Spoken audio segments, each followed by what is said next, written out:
Salut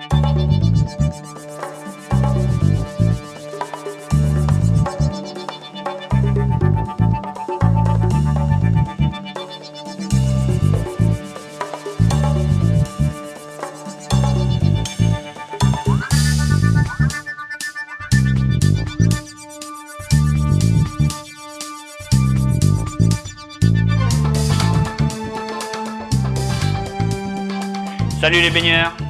Aujourd'hui je vais vous parler du comeback raté de Mark Spitz. Ouais, Mark Spitz, il avait pas eu plein de médailles d'or justement? Oui, je sais, oui, ok, il avait réussi son comeback, mais ça c'était en 72 à Munich. Moi je vais vous parler d'un tout autre comeback, bien particulier celui-ci. Mais d'abord, pour ceux qui connaissent pas du tout ou très peu Mark Spitz, je vais commencer par vous présenter ce champion légendaire de natation. Né en Californie le 10 février 1950 à Modesto, en Californie aux États-Unis, dans une famille juive, Mark Spitz débute la natation en club à l'âge de 8 ans à Sacramento, après avoir passé sa petite enfance à Honolulu, dans l'état d'Hawaï. Il passe ensuite au Arden Hills Swim Club, sous la conduite de Sherman Chavo. Ce dernier restera fidèle à son nageur tout au long de sa carrière. Le père de Mark le pousse à s'entraîner dur pour battre des records du monde. Déménage à Santa Clara pour placer Mark, alors âgé de 12 ans, au Santa Clara Swim Club de l'entraîneur George Haynes.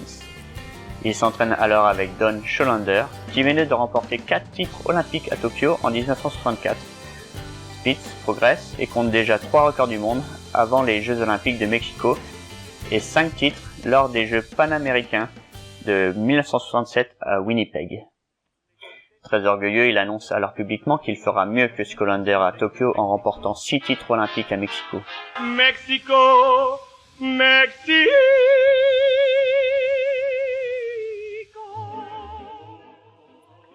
Il revient avec seulement 2 titres olympiques de relais du Mexique, devant se contenter de l'argent sur 100 mètres papillon et du bronze en 100 mètres nage libre. Et dites donc, tu trouves pas que ça fait sexy la moustache? A bug de flash, a bug de flash, a bug de flash, a bug de flash, a bug de splash, a bug de flash, hey, a bug de flash, a bug de flash, a bug de flash, a bug de flash. Moqué par la presse, il est jugé indésirable à Santa Clara et rejoint l'université de l'Indiana et ses Hoosiers à cause de son asthme récurrent. Sous la conduite de l'entraîneur des Hoosiers, James Kunzelman, et de Sherman Chavo, Mark Spitz enchaîne les records tout en restant humble. Il prépare sa revanche olympique en silence. Les Jeux à Munich commencent pourtant mal. Spitz a pris froid et il est sous antibiotiques. Malgré ce souci médical, il remporte sa première finale sur 200 mètres papillon en battant le record du monde. Il enchaîne ensuite titre olympique et record du monde. Des douleurs dorsales sèment ensuite le trouble. Et Mark pense même un temps renoncer aux 100 mètres nage libre. Il est finalement au départ et remporte 7 titres olympiques en signant autant de records du monde, exploit alors unique dans les annales du sport. Jusqu'à ce que son compatriote Michael Phelps remporte 8 médailles d'or aux Jeux Olympiques de Pékin en 2008.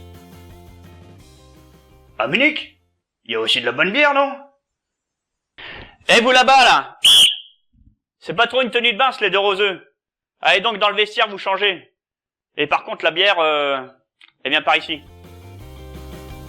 Il ne profite qu'une seule nuit de son triomphe à Munich. Fou de joie, après l'une de ses victoires, il agite sa paire de chaussures au-dessus de sa tête. Ce geste est interprété comme de la publicité sauvage, mais le comité international olympique ne donne finalement pas de suite à cette affaire. Éclipsé par la prise d'otage du village olympique, les épreuves de natation eurent lieu avant ce drame, ces disciplines ouvrant traditionnellement le calendrier olympique. De religion juive, Mark Spitz est alors mis sous la protection du FBI et rapatrié d'urgence aux États-Unis. Il se retire de la compétition après son exploit des Jeux Olympiques de Munich en tenant une conférence de presse au lendemain de son 7e titre. Depuis Mexico, j'avais une revanche à prendre. J'étais jeune, un peu novice, j'avais alors 18 ans. J'étais censé remporter 6 médailles. J'ai échoué. Je suis venu à Munich comme un vieil homme qui veut réussir ce comeback. J'ai donné ce que j'avais à donner. Ma carrière s'est terminée hier soir. Pour l'anecdote, Mark Spitz ne sera jamais champion du monde, car il arrêta sa carrière en 1972 alors que les premières éditions des championnats du monde de natation eurent lieu en 1973, soit un an après. Les années 70 et la décennie des années 80 passant, on ne pensait plus jamais le revoir en compétition officielle. Pourtant, en septembre 1989, alors qu'il a 39 ans, 17 années après la fin de sa carrière, Spitz, qui vient de raser sa célèbre moustache, annonce son intention de reprendre la compétition. Son but est de se qualifier pour les Jeux de Barcelone sur 100 mètres papillon. Il note que le chrono de 54 secondes et 27 centièmes qu'il avait signé en 1972 à Munich lui aurait permis de se qualifier pour la finale des Jeux de Séoul en 1988. Mark Spitz fait de son comeback un long feuilleton lucratif. Après avoir vendu l'exclusivité de ses déclarations à Magazine US, son retour en compétition quelques mois plus tard est télévisé avec des duels à coût de dizaines de milliers de dollars contre les meilleurs Américains du moment, Matt Biondi et Tom Jagger. Entre-temps, Mark Spitz dit être redevenu nageur sous les ordres de Ron Balator à l'UCLA. Il s'entraîne 2h30 et nage 5 km par jour. Ma technique, dit-il, est d'une efficacité comparable et dans certains cas supérieure à celle de beaucoup d'autres spécialistes actuels du papillon. Peut-être, sauf qu'au niveau aérodynamique, le papillon des années 1990 est beaucoup plus efficace, moins mangeur d'énergie. Que les méthodes d'entraînement ont énormément évolué, la musculation a notamment pris une place prépondérante, que le poids des années et surtout de cet arrêt de 17 ans est totalement rédhibitoire dans un sport comme la natation, et dans la grande majorité des autres disciplines d'ailleurs. Après avoir reçu à l'entraînement environ 6 journalistes et 4 équipes de télévision par semaine, c'est l'heure du retour à la compétition pour Spitz.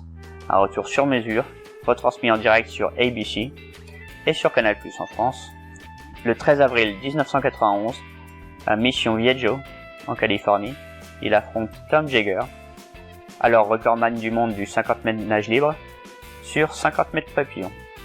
En jeu, $20 000 au vainqueur, 10 000 au vaincu. Des sommes énormes pour la natation à l'époque. Ah, ces nageurs! Tous est pourris avec leur voiture de luxe et leur look de rappeur.